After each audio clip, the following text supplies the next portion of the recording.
My partner constantly compares me to his perfect ex-girlfriend. In the early stages of a relationship, we often look for signs of compatibility, shared values, and mutual respect. I had found all of that with Adam. At 30, he was established, articulate, and carried himself with a quiet confidence that I found deeply attractive. We were both at a stage in our lives where we were looking for something substantive, a partnership built on the foundation of our individual experiences. For the first few months, our connection felt balanced. I felt seen and I felt valued. But as the honeymoon phase began to transition into the reality of daily life, a strange, persistent pattern began to emerge, one that was subtle at first, but grew increasingly corrosive over time. It started with small offhand comments. If I cooked a meal, Adam would remark on how different it was compared to the way his ex-girlfriend Sarah used to prepare the same dish. If we were choosing a movie or deciding on a weekend plan, he would frame his preference through the lens of what Sarah would have liked or how she would have handled the situation. At first, I ignored it. I attributed it to the lingering habits of someone who had spent years with another person. I told myself that he was simply processing his past aloud,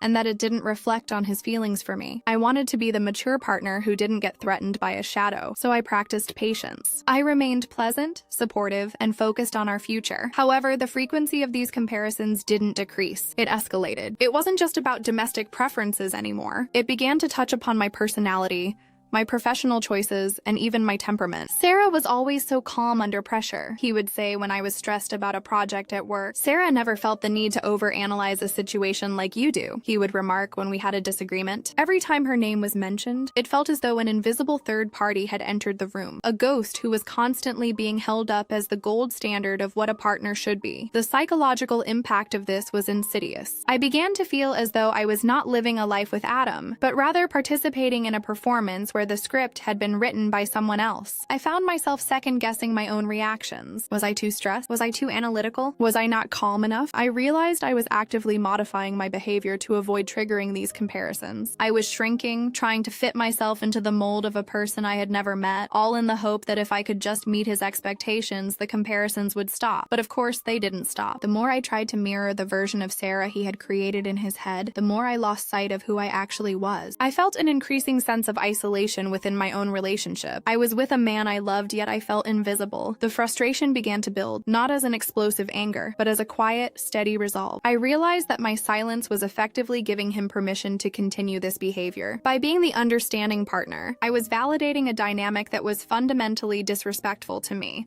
and in a way, deeply unfair to the memory of the person he kept citing. I decided that I could no longer approach this emotionally. Every time I had tried to mention it in the heat of the moment, it turned into an argument about whether or not I was jealous. He would twist the conversation to make it seem like my insecurity was the problem, rather than his persistent, unprompted comparisons. I had to change the structure of the conversation. I needed to move it from the realm of personal feeling to the realm of objective reality. I began to keep a private log, not to be petty, but to create a record of facts. For 1 month, I noted every instance where he compared me to her, the context, and the impact it had on the moment. It was a sobering exercise. Seeing it in writing, a page filled with dozens of instances where my identity was being measured against a ghost, made the situation feel tangible. I wasn't imagining it. I wasn't being too sensitive. I was experiencing a consistent, unhealthy behavior that was eroding the foundation of our partnership. I realized that this wasn't just about his past. It was about his inability to appreciate the present. He was so caught up in the perfection of his memories that he was effectively unable to see the person sitting right in front of him. I needed to have a conversation that was impossible for him to dismiss as jealousy. I didn't want to fight. I wanted to provide clarity. I wanted to make it clear that our relationship was not an audition, and I was not a candidate trying to fill a vacancy left by someone else. The day I decided to address it, I made sure we were in a quiet, neutral environment. I didn't approach him with accusations. I approached him with the data. I knew that for him to truly understand, he needed to see the pattern as clearly as I did. I was prepared for him to be defensive, and I was prepared for him to try to pivot the blame. But I was also prepared to walk away if he could not acknowledge that his behavior was damaging the connection we were trying to build. This wasn't about winning an argument. It was about reclaiming my own space, my own identity, and the integrity of our relationship. The conversation started calmly. We were sitting at the kitchen table, the atmosphere heavy with the weight of things left unsaid. I didn't start with, "I feel," because I knew he would respond with his own version of how he felt. Instead, I started with the evidence. "Adam,"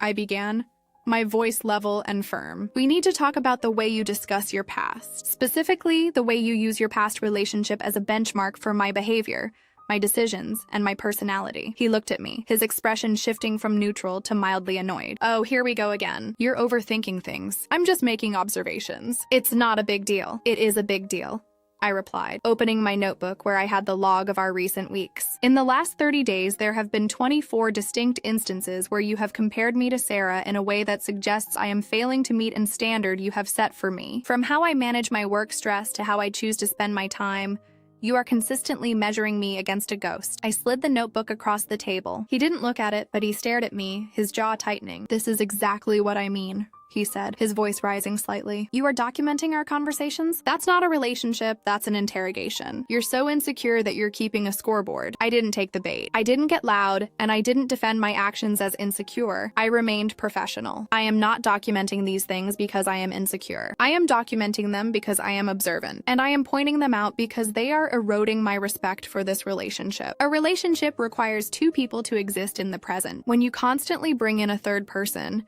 you are preventing us from building a life together. You aren't interacting with me. You're interacting with a comparison." I watched him as he processed the directness of my tone. He had spent months using the insecurity label to deflect my concerns, and seeing it not work was a new experience for him. He leaned back, crossing his arms, clearly searching for a way to regain control of the narrative. "I don't think you understand," he tried, his tone softening, attempting to sound rational. She had a certain way of handling things. "I'm not saying you're worse. I'm just saying that's how I've always known things to be done. And that is the problem," I said. "You are choosing to live in a reality where you know how things are done based on a past that is no longer happening. If you want a partner who acts, thinks, and behaves exactly like Sarah, then you are not looking for a partner. You are looking for a replica, and I am not a replica." The silence that followed was defining. It was the moment where he had to decide if he was willing to change his behavior, or if he would continue to prioritize his memories over the woman in front of him. I didn't apologize for being direct. I didn't soften the blow. I held my ground, maintaining eye contact, making it clear that the dynamic had shifted. I was no longer the quiet observer of his comparisons. I was an active participant defining the boundaries of what I would accept. "You need to decide,"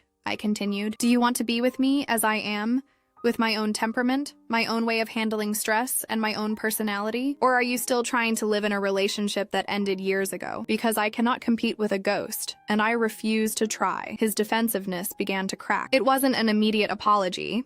Ego rarely surrenders that easily, but the irritation in his voice was replaced by a genuine, if uncomfortable, realization. He had never had to face the reality of his actions because I had always cushioned them for him. By removing the cushion, by presenting the reality of his behavior without the protection of emotional reassurance, I forced him to confront the fact that his observations were actually a form of disrespect. "I didn't realize it was affecting you that way," he finally said, though the words sounded strained. "The impact on me is real," I said. "And more importantly, the impact on us is real. Every time you compare me, you create distance. Every time you hold her up as the standard, you tell me that who I am is not enough, and I will not stay in a place where I am constantly told I am not enough." We talked for hours. I didn't let the conversation veer back into the "but she did this" territory. Every time he tried to bring up an example of her, I steered him back to the current context. We focused on the future, on what it meant to have an original, autonomous relationship, and on the necessity of letting go of the past if we wanted to survive. It was an exhausting conversation, but it was necessary. By the end of the night, the tone had fundamentally shifted. He wasn't just hearing me, he was understanding the gravity of his choices. He had lived in the comfort of his comparisons for so long that he had forgotten how to appreciate the reality of a new, different person. He had to learn how to exist in the present, to acknowledge me for my unique qualities rather than my ability to mirror someone else. The days that followed were not an immediate fix. It takes time to break a habit of years. But the shift was profound. When a comparison started to form, he would catch himself, stop, and choose a different path. I noticed it. I acknowledged it when he did, and I remained firm when he lapsed. I didn't need to document it anymore, because the power dynamic had changed. He no longer viewed me as a version of his past. He began to view me as an independent entity, with my own needs and my own worth. I learned something vital during that process. The most effective way to be treated with respect is to demand it, not through volume or emotion, But through the clear, consistent setting of boundaries, I didn't need to outdo his ex-girlfriend. I didn't need to be better, faster, or calmer than her. I only needed to be myself and to ensure that I was only in a space where that was enough. My worth was never in question. His ability to perceive it was. And once I stopped trying to prove my worth to him and started holding him to a standard of respect, the relationship finally had the chance to become what it was meant to be. A partnership between two people who were entirely, authentically themselves.